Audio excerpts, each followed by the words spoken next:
नमस्कार। विश्व समाधान मंच प्यारा उत्तराखंड में आप सबका स्वागत है।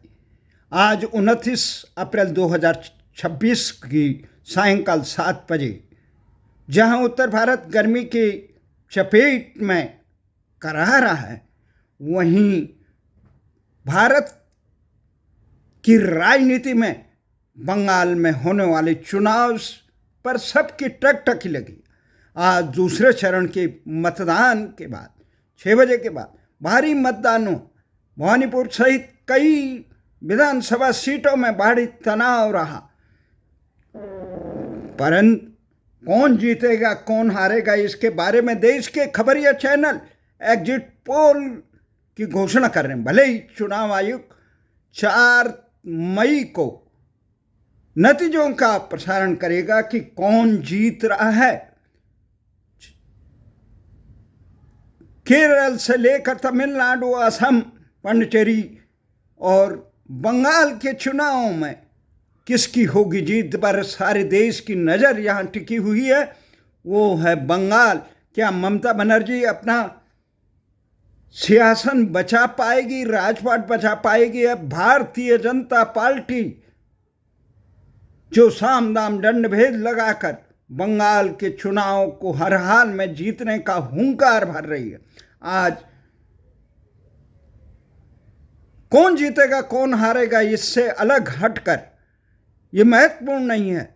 महत्वपूर्ण यह है कि जनता के हितों का कितना काम किया। इसकी बानगी हम आपको दिखाते हैं उत्तराखंड में, जहां 25 साल हो गए निरंतर भारतीय जनता पार्टी 3-4 बार सत्ता में आ चुकी है।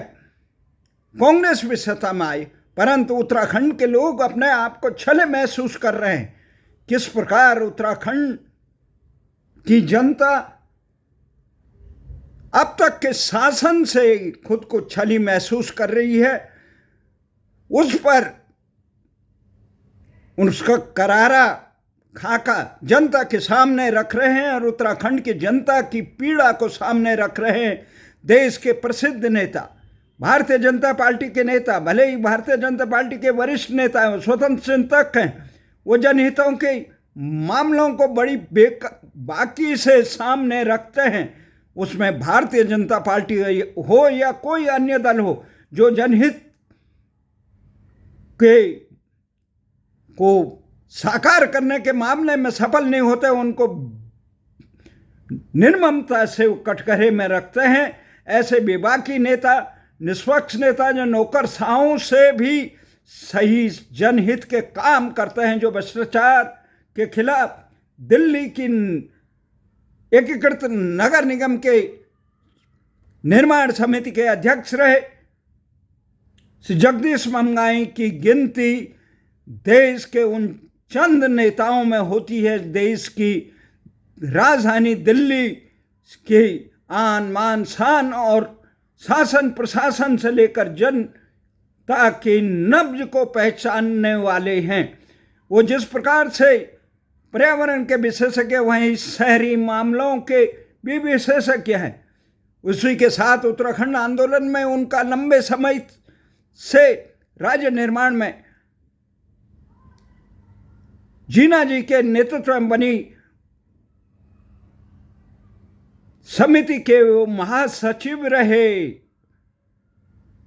तो उनका पीड़ा, उनके बेबाकी, उनसे मिलकर मुझे ऐसा लगता है कि उत्तराखंड के दर्द को समझने वाले वो चंद नेता हैं जो उत्तराखंड के मर्म को, जनता की जनभावना को साकार करने की कुव्वत रखते हैं। उनको भारतीय जनता पार्टी नेतृत्व ने पिछले कुछ समय, कई 1-2 दशक पहले उत्तराखंड से भी जनप्रतिनिधि होने का अवसर के बारे में पूछा था। उन्होंने ये कहा था कि वहाँ पे काम करने वाले लोग ही वो करेंगे, परंतु आज 25 साल बाद जब वो देखते हैं कि उत्तराखंड के हितों के साथ उसको साकार करने की जगह खिलवाड़ करने का काम ज़्यादा किया गया, वहाँ की जल जमगन जमीन और हक हकूक़ों पर अभी तक अधिकार नहीं मिला बंटवारे के बाद भी। नहीं तो उत्तराखंड जिस जिस चीज के लिए उत्तराखंड राज्य गठन किया गया था, 25 साल बाद भी उत्तराखंड राज्य की राजधानी, वहां का सबसे ज्यादा भू कानून जो हिमाचल की तर्ज हो, उत्तराखंड के लोगों को, युवाओं को रोजगार, उत्तराखंड के विशेष राज्य का जो दर्जा मिला है, उस चीज की कोई सुविधाएं उत्तराखंड को नहीं मिलती है। उत्तराखंड हिमाच्छादित और वनाच्छादित राज्य और उत्तर भारत की अधिकांश नदियों का उद्गम स्थली रहा। उसके बावजूद, ऊर्जा उत्पादन के बावजूद उसे इन चीजों का लाभ नहीं मिला। ग्रीन बोनस से लेकर तमाम चीजें, यहां तक नारी सम्मान की बात है। उत्तराखंड में मुजफ्फरनगर कांड के अभियुक्तों को अभी तक सजा दिलाने में उत्तराखंड की सरकारें असफल रही। अंकिता भंडारी हो या अन्य प्रकरण, ये तमाम चीज कह रहे हैं कि उत्तराखंड की सरकारें, चाहे भाजपा की रही हो, कांग्रेस की रही हो या मिलीजुली सरकारें रही हो, ये तमाम चीजें जन आकांक्षाओं को साकार करने में विफल रही है। इसीलिए उन्होंने ये एक पुस्तक के रूप में अपने दर्द को उकेरा है। उत्तराखंड के जनमानस और जन चेतना को जागृत करने के साथ उत्तराखंड के उन नेताओं को भी दिशा देने के लिए कि जो अपने सदा मद में चूर होकर केवल चुनाव जीतना, मंत्री विधायक बनना, कितने विधायक बने, कितने मुख्यमंत्री बने, कितने मंत्री बने, कितने संतरी बने, कितने सचिव बने, कितने नौकरशाह बने, इनसे कहीं गणना नहीं है। परंतु उत्तराखंड की जन आकांक्षाओं को साकार करने में ये तमाम लोग असफल रहे। भले ही कोई विकास तिवारी के नाम से विख्यात रहे हो, चाहे ईमानदारी का तकमा खुद लेते हुए खन्नुड़ी रहे हो, चाहे जन नेता के नाम में हरीश रावत, बैगुणा या निशंक या त्रिवेंद्र रावत या तीरथ रावत के बाद अब धामी रहे हो या नित्यानंद स्वामी रहे हो। नित्यानंद स्वामी के खिलाफ आवाज उठाने में उस तत्कालीन भाजपा के वरिष्ठ नेताओं में केवल मजबूत जिसका नाम था वो जगदीश ममगाई था। और आज भी किंतु परंतु छोड़ के वो देश के तमाम सोशल मीडिया में हो, फेसबुक में हो या देश के विभिन्न समाचार पत्रों में या खबरिया चैनलों में विशेषज्ञ के रूप में जब भी बोलते हैं तो निष्पक्ष भाव से बोलते हैं। इसलिए उनकी ये किताब उत्तराखंड आंदोलन के तमाम साथियों की तरफ से जो किताब बनी है, उनकी काफी लंबे समय से मुझे कहते रहते हैं कि देव सिंह जी, आप उत्तराखंड राज्य आंदोलन के तमाम संगठनों को जानते हैं, तमाम आंदोलनकारियों को, वरिष्ठ आंदोलनकारियों से आपका संपर्क है, आपने राज्य आंदोलन के इतिहास में ऐतिहासिक भूमिका निभाई, संघर्ष किया है, उस पीड़ा को आज भी इजहार करते हैं। तो आपको अगर उत्तराखंड को बचाना है तो उत्तराखंड के हितों के लिए जमीन पे काम करें। जब मैंने उन्हें कहा, भाई साहब, मैं अब उत्तराखंड की तमाम स्थितियों को देख के, राज्य निर्माण के बाद हमारे संगठन भले ही राजनीतिक रूप से दमखम भर रहा था, परंतु वो एक राजनीतिक स्वरूप देने में, संगठित स्वरूप देने में असफल रहा। वो हमारे आंदोलनकारी संगठनों की एक बड़ी भूल रही, क्योंकि जो लोग सपने दिखाते हैं उनका दायित्व है उस सपनों को साकार करने का।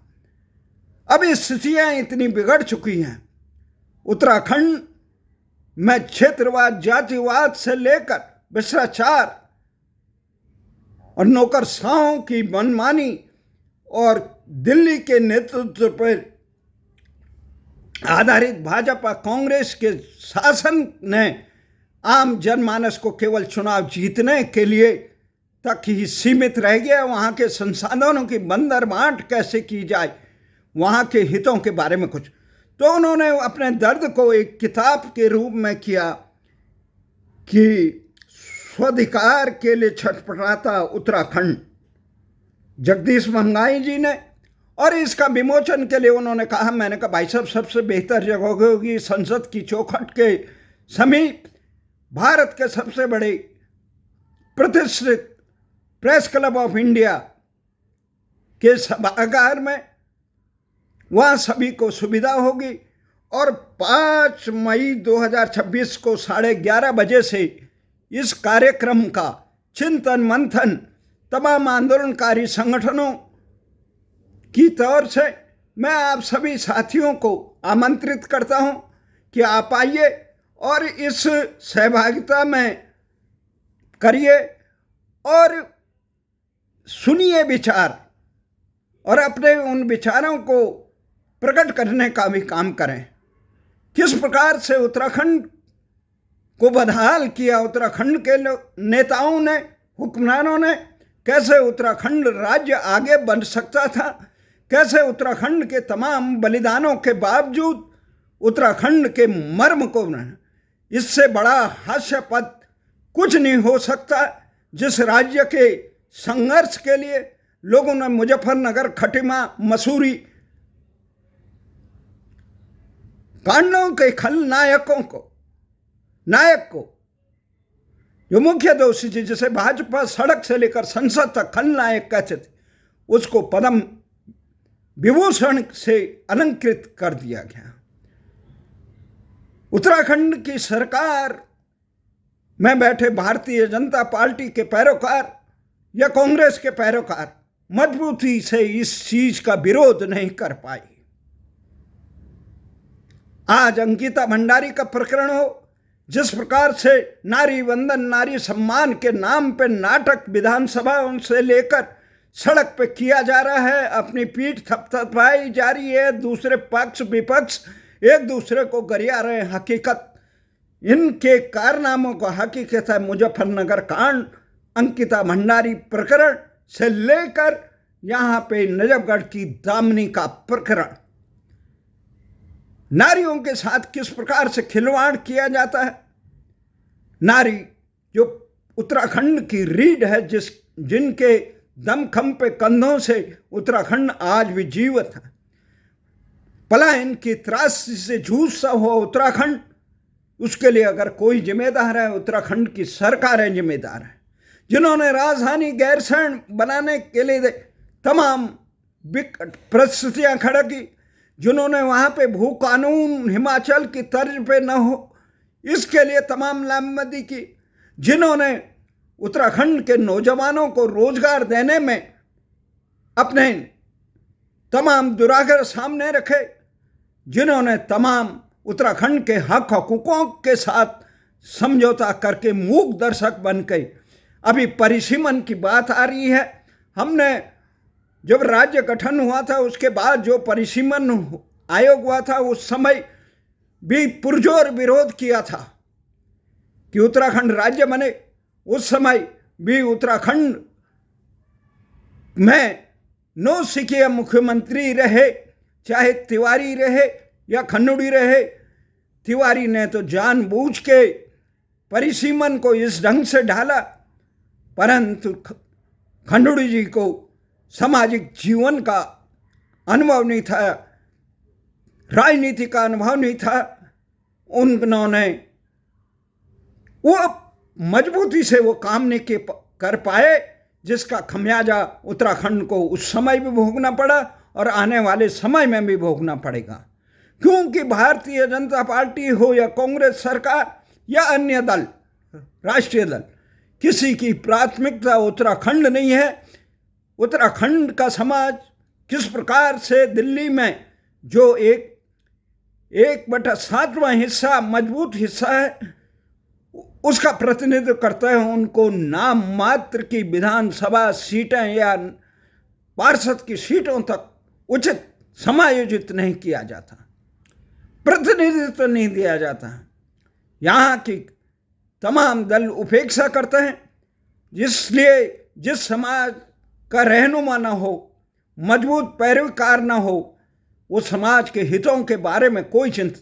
इसका कारण ये रहा, हमारे उत्तराखंड समाज के बारे में न किसी दल को इस चिंता है। जिस प्रकार से 84 के दंगों में कई बार आयोग बन गए, कई बार पीड़ितों को मरहम लगाया गया, वहीं गुजरात दंगों के पे भी कई आयोग बने, परंतु उत्तराखंड के खटीमा, मसूरी, मुजफ्फरनगर कांड के खलनायकों को सजा देने के बजाय उनको सम्मानित और पुरस्कृत, पदोन्नत किया गया। ये हकीकत है। इसलिए आप सबसे अनुरोध है कि जो भी साथी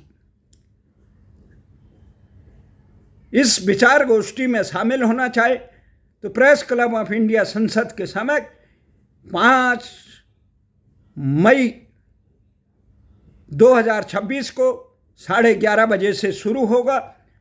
11 बजे से समय है, 2-3 बजे तक। और आपसे अनुरोध है, जो चिंतन मंथन करते हैं, जिन्हें उत्तराखंड का दर्द है, जो राजनीतिक दलों के अंधभक्त हैं, जिन्होंने केवल दलीय और जातिवाद और क्षेत्रवाद की आंखों पे पट्टी बांधी है, उनके लिए उत्तराखंड केवल राजनीति का एक मोहरा है। परंतु उत्तराखंड के लिए समर्पित लोग, लाखों लोगों ने अपने जीवन का सर्वोच्च समय बलिदान किया, और उसमें हमें फक्र है कि जगदीश महंगाई जैसे विवेकशील और निष्पक्ष विवेक नेता इस समय जो इस दिशा में एक आशा की किरण बन के आए हैं, एक साहस किया है, लोगों के तमाम किंतु परंतु को छोड़कर, चाहे दिल्ली हो या उत्तराखंड या देश की राजनीति की दिशा और दशा पे अपनी विवाद टिप्पणियां सार्वजनिक रूप से किसी के खुश या नाखुश होने की को दरकिनारे करके जनता के हित में रखते हैं। उन्होंने ये पुस्तक रखी, आसानी नहीं विश्वास है। इस बैठक में 5 मई 2026 में प्रेस क्लब में होने वाली इस विचार गोष्ठी पर, उस अवसर पर इस किताब का, पुस्तक का विमोचन भी होगा, और इस विमोचन में जिसको भी उत्तराखंड से पीड़ा होगी वो अवश्य पधारेंगे। जय हिंद, जय भारत।